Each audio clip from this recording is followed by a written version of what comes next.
Hello and welcome to How to Login. In this video, I'm going to teach you how you can remove the Google Chat from your Gmail.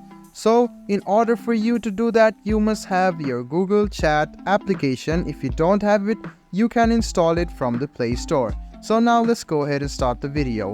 First of all, open Gmail. After you open Gmail, you can see your Google Chat settings over here.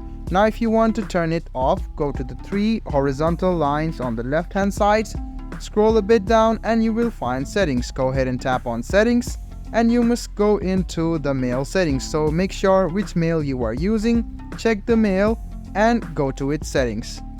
Now select the mail, scroll a bit down and under general you can see the chat tab.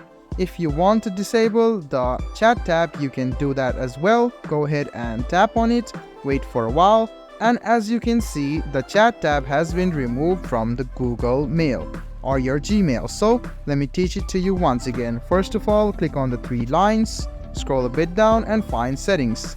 Then select your Gmail, scroll a bit down and under general there is chat. If you want to enable it, just go ahead and enable it and you will find it. So if you want to disable it, you need to go to settings, click on your Gmail, scroll a bit down, find the general and under general is chat. Just go ahead and untick it and there you go. You have just removed Google Chat from your Gmail. I hope this video was helpful for you. If you still have any kind of confusion, please do mention us on the comment section down below. Like the video, subscribe to the channel and do hit the bell button for more. Hope to see you in the next video as well. Until then, goodbye, take care and make sure you enjoy.